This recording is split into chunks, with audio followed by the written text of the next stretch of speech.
Hey guys, Jim Edwards here along with my buddy Stu Smith. Welcome, Stu. Hello, everybody. This is a very special episode of the Salescopy podcast. Content Marketing Hacks Podcast. That's right. This is episode 69.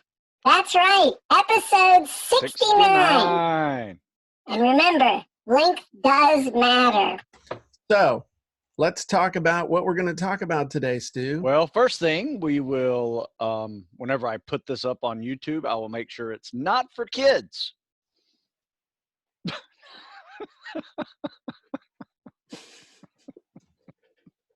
That's kind of like South Park. South Park is not for kids. That is true. Mom, I want cheesy puss. Mom, screw you guys. I'm going home. You guys, you do a really good Cartman. Thank you. Yeah, and Elmo. My Elmo is pretty legit too. My Elmo and my Cartman game is legit. It's up there. I like it. All right, so let's talk about some things. You inspired me for an idea today. Okay. With your letting the chickens out with Jim. You asked, what did you ask this morning on your letting the chickens out with them? Dude, Jim? That was like 2.5 hours. Oh, the topic of today's letting the chickens out with Jim was experience your experience. That's right. And so it was all about, hey, you know what? What's going on right now in the world is going to be part of history, like the kind of thing they'll be talking about 100 years from now. And so just like the Great Depression, the Spanish flu epidemic of 1918, all that stuff. So my thing was, what experience are you taking away from this that's going to enrich you for the future, that will make you better prepared for reacting to the uncertainty that will certainly come in the future? Well, I will answer this as probably a good answer for the first half of that statement or question. Okay. Second half, I'm not sure how it will prepare me for later events, but here's something I have noticed. I have complete time.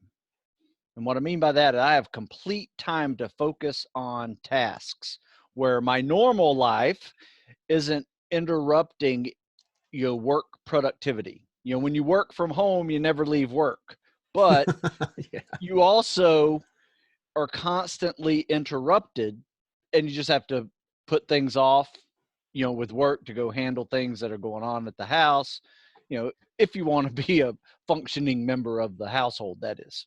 Right. And not, in other words, if your wife tells you to do something during the day, you have to go do it, even though you don't want to. And the excuse of you're working doesn't cut it. And so you just got to go do it. Exactly. Or your son goes, "Hey, Dad, you want to throw?" I'm like, drop everything. Hell yeah, let's go throw. Or, you know, it was when he was smaller, but, you know, now he's bigger, he's like, "Hey, Dad, you want to go work out?"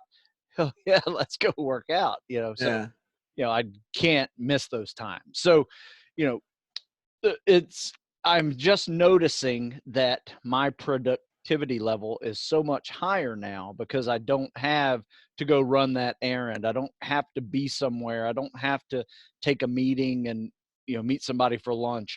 You know, there's all these little things that add up in your day into your week that interrupt with job productivity. So, you know, I'm able to focus now till the job's done, you know, without having all those interruptions. So it's telling me something about my normal scheduling system that I should change.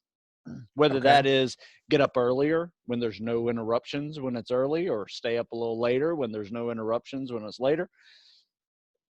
You know, when is the most productive time of my day? Morning. Without interruptions. For me, it's absolutely morning. I get more done from 6 a.m. to noon than I do noon to midnight. You sound like those Army commercials from back in the days. We do more before 9 o'clock than most people do all day. Yeah, that was a classic. That was. Be all that you can be. Drinking their coffee while they're on the jump zone. Exactly. That was sweet. Yep. But anyway, that is what, you know, I was watching your letting the chickens out with Jim, and you mentioned you know, you're a history major, and, you know, it's good to understand history, because it can replay itself out. It always replays itself. And Yes. you can have some knowledge that can help you, with the next steps as well. So I guess my question to you is, what are you learning in this process of what our new normal is? So I have to be careful what I say, because some people would say it might be alarmist or just weird or stuff like that. So I gotta be careful some of the things that I say, just because it might be too weird. But I've always thought this way. That's one of the things that I love is alternate history, because I've been studying history since I was about 10 years old. My mom majored in history, my dad majored in political science, and both of them hung on to all of their history books. And we always had a huge library at home. Nice. And so when I was 10, I started reading my mom. I had a lot of time on my hands because I had some medical issues as a kid. And I would read my mom's old college history books for fun. And I read a lot about mythology and just, I read a lot. And I noticed that there are patterns that repeat themselves, and there are no new rules, and that old biblical thing of there's nothing new under the sun. And so what has happened though in society now, where we are with technology and communication, is that these cycles happen faster and faster. So where, talk about problems in the stock market or things, problems with distribution and food and other things like that. Isolationism. Isolationism, right. Yeah. All of those things happened in a much slower timeline because it took forever for communication to get out. There was a time, even back at the beginning of the 1900s, when there were tons and tons of newspapers around the country. There were more newspapers then than there are now. There was not uncommon for a story to run in two newspapers in the same city that had completely different conclusions drawn from them. And they were telling two completely different stories about the same event, simply because communication was so slow. And because communication was slow, people would actually do some thinking for themselves, because they didn't knee-jerk react to every single thing they saw and say, oh, and then, oh, it's the next thing that they would shock the crap out of you with on TV of, news alert, breaking news, somebody farted at the White House. I mean, it's, oh my God, breaking news is such a joke. That's why I do the Puppy News channel, and I throw breaking news on there, like I walked the dog. Exactly. Breaking news, Parker took a dump and Rosie sniffed it. What? Is there some sort of, does she have some sort of disorder? She's sniffing poo. The point though is that everything's happening so fast that nobody has time to react. And yet we can see that it's in the lack of think time that you can be manipulated, or you can be pushed into a course of action. It's like, wait a minute, what the hell are we doing here? People also don't think for themselves, and we've devolved into a world of clickbait and shocking statement stuff. And I'll give you an example. Again, this may not be a popular thing to say, but I don't really care. Way back when they were saying you don't need to wear a face mask because of this, because of the COVID-19 thing. You don't need to wear a face mask. Because the medical professionals needed the masks. They need them. And I'm like, okay, hang on a second. They need them. Why don't we need them? Why wouldn't I want to use one if I was going to be in a situation where I could be around people who had it, especially if they were asymptomatic? That doesn't make any sense to me. And so I went and got some of those N95 masks. Now, the thing is, we already had them because we use them for when we clean the chicken coop. So when I say I went and got them, I went out to my shed and I got the box that I had, and I had some. Yeah, I mean, same. So the point is that, do I walk around with the mask on all the time? No. When I go out in public, do I wear one? Yes. Before they suggested them, was I wearing one? Yes, I was that guy. But my thought process was, well, if I've got the mask on, nobody's going to know it's me. So if they're looking at me funny, I really don't care because they don't know it's me. Yeah, throw on some sunglasses and you're solid, and a hood. Exactly. Get your hoodie on. Yeah, you got to have, okay, easy there, Scooter. He's losing his, Stu's losing his headset. It's all right. That's all right. It's for the effect. You know, this kind of thing, it's like, one of the things that I have learned is that the emergency of today is probably not going to be an emergency 2 days from now. Like, and think about all Isn't that the things amazing? we're not is talking so about true. right now. Think about all the emergency things, all the things that were life-threatening that nobody's talking about right now. And again, this is going to be unpopular. Terrorism. Terrorism, we don't hear anything about that. We don't hear anything about income inequality. We haven't heard anything about impeachment. We haven't heard anything about Russia collusion, all this stuff that we were hearing about that was going to just kill us all today. I haven't heard the first thing about. And there's a whole list of the things. It's like they have this list that we got to have something to freak out about. So now this one, now this one, now this, man, we're digging the bottom, but we can dig these out. You can always dig out, you know, the war on a certain economic class, or the war on a certain race and age, or the just all these things. Absolutely. Conflict sells. Right. And it doesn't matter what conflict that is, versus nature. Well, and they've turned it into, now it's the war on the COVID thing. Right. It's so the thing you got to understand, but you got to learn to look between the lines and stuff too. Okay. So look at the stuff that's not in the news. So when you see these things, and again, I called this, you know, 3 weeks ago, and I'm not saying this to do panic or anything like that, but when I saw all those, you got to learn to think for your freaking self. And when you go to the grocery store and you see that certain things are missing and certain things have gone up in price, like eggs, okay, when I see that eggs, you either can't get them or they've gone way up in price. And then you see a little story in the news about farms that are killing millions of chickens that are active, healthy, laying chickens because the restaurants aren't ordering. And these farms provide liquefied egg stuff. There's more people buy it in liquefied form and eggs for restaurants. So they're not ordering. So we're going to kill 2 million chickens and we're going to send them off to a dog food factory because we can't afford to feed them right now. Okay, there's something wrong there. Something is wrong. That's something to pay attention to. Then you see, and you talk to somebody who is in the know, and you read about the fact that they're pouring hundreds of thousands or millions of gallons of milk into the fields in Idaho, yet I go to the grocery store and the milk is empty, completely empty. Something's wrong. You hear about all the meat packing plants that everybody's getting sick and they're shutting down. And you can think to yourself, okay, well, that means we're probably going to have a meat shortage of some kind at some point. Prices are going up already. And prices are going up and stuff. So you've got to, so what should that tell you? It tells you, okay, well, let me go check what I got in the freezer. And before it gets to the point where, and most people react slowly. That's the other thing, is that most people don't react until somebody tells them to react. So instead of waiting to see, okay, oh, by the way, coffee as well. Okay, can you get by without coffee in the morning, Stu? Me personally, I would sooner pound my genitalia flat with a brick in a parking lot than survive. I don't drink coffee. Without coffee. I drink. You don't drink coffee? I drink tea.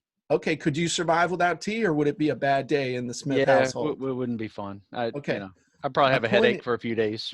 When you read that they don't have anybody to pick the coffee, so the coffee's rotting on the bushes, it doesn't take a brain surgeon to say, hey, maybe I ought to make sure I have a couple extra cans of coffee to maybe ride something out for a couple of months. These are the things that you need. And so like in 2008, 2009, when we had that financial crisis, I talked about that in the chicken video. You know, my business didn't really suffer at the beginning. And I'm not saying it's going to this time, but you need to be aware. But after 5-6 months, when everybody's credit got that, the big thing there was lack of available credit for even consumers. I had people canceling their memberships simply because they just, their credit card limits got messed up. People weren't really losing their jobs. They're just, the credit and the money in the monetary system was affected.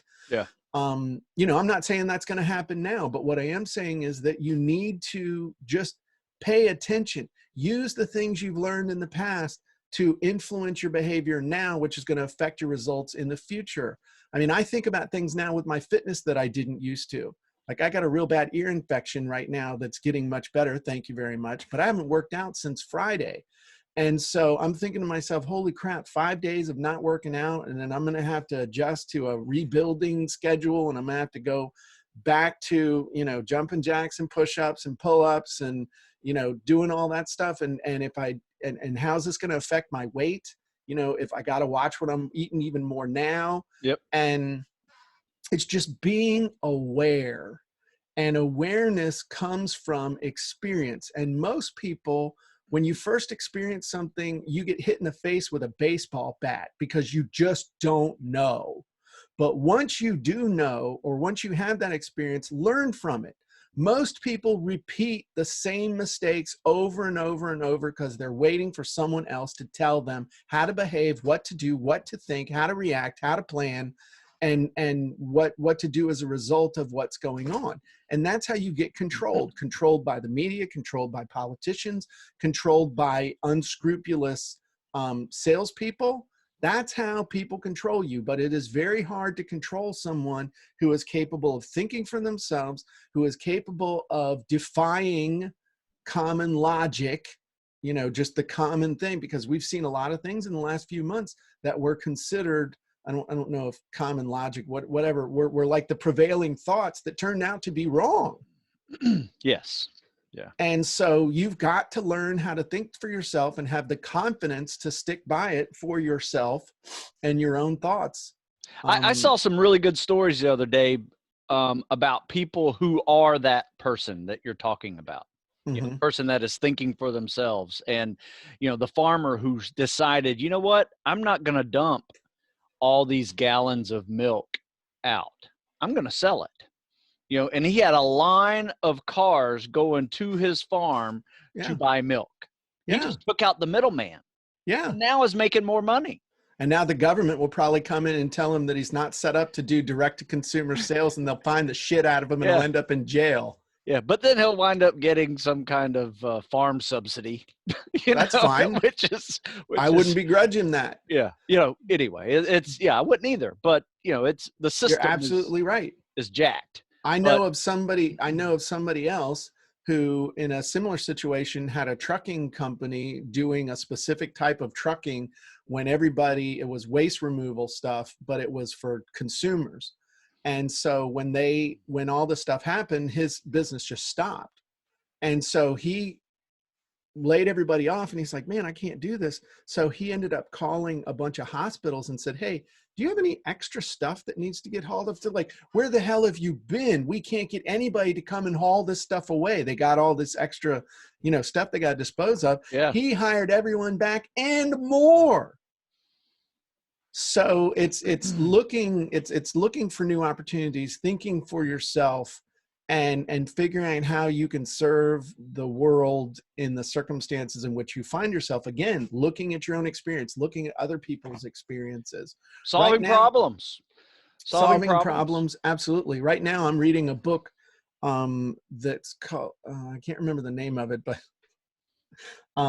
it's really an amazing book about the Wright brothers versus Curtis Wright and all the stuff that they did wrong in business. Even though everyone considers them the fathers of flight, they were the first.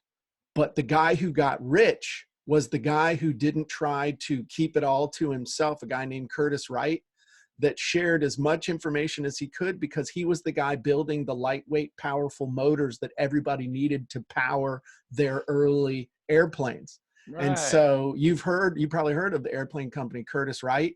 He bought the Wright brothers as a courtesy.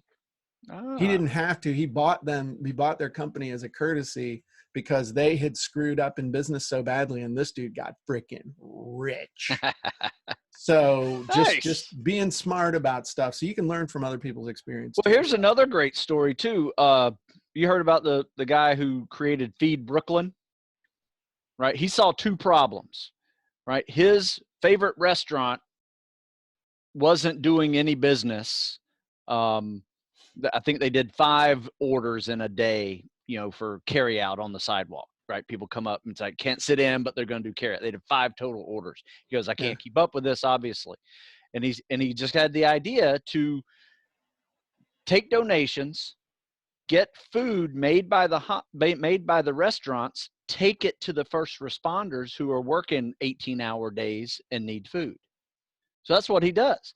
And it started off with 2 restaurants. Now it's 40 restaurants and all the hospital and fire departments in New York City. God bless him. I mean, that's pretty badass. Yeah. You know? And he's, I think they just served their 100,000th meal. Wow. In 2 months. That's the kind of thinking we're talking about. Right. Thinking for yourself instead of waiting for someone to tell you what to do. Yeah. Because I said this on my chicken video, it's not a question of if, it's a question of when something like this happens again, because the cat is out of the bag. Somebody, you know, something similar to whether it's, you know, it doesn't have to be disease related. It could be financial, it could be social, could be terror related, could be any kind of anything. People have seen the pattern now of how to bring the US and the world to their knees. And with the communication that we have and everything else, it's easier than ever for something like this to derail everybody. So you need to be ready. You need to have, I mean, I love what the Mormons do, man. You got to have a supply. You got to be ready to take care of yourself. That's part of their deal. You have to take care of yourself at home to have food and the ability to take care of your family and for charity. You need to live within your means. You need to not overextend yourself. And there's all these things, these simple rules that if you do them, you'll be in a much better situation to be able to deal with something, and circumstances and people can't force you to act in a way that you wouldn't if you had a little distance from the problem. I agree. Here's my advice. Take a breath when you read a headline. Yes. Because breaking news usually is selling conflict, because conflict sells. And there's so many different ways to sell conflict. You know, you remember the old line, if it bleeds, it leads, right? Yeah. That is an old journalism saying, you know, for a headline, that's going to be up top. If it bleeds, it's leading. Same thing, you know, red versus blue, white versus black, rich versus poor, war versus peace, nature versus man. Yep. You know, rich, you know, you name it, business versus whatever, whatever, you know, so, you know, it's all a part of this conflict that sells system. And unfortunately, take a breath when you see those things, because like Jim said, the emergency today is probably not going to be an emergency tomorrow or the next day or this afternoon. Yeah. I mean, and the other thing they do with headlines is the headline is designed for clickbait. The truth in the story may have nothing to do with the actual topic of the story. So example, Trump says there will be death during the, but still opens up economy. And then the actual story is about the fact that now that this disease is here, there's nothing we can do to prevent what would be considered a normal, natural spread of it along with anything else. So we have to be really careful as we reopen the economy, keep an eye on hotspots, make sure that we're protecting the vulnerable population, which the article you're like, oh, okay, well, that makes sense.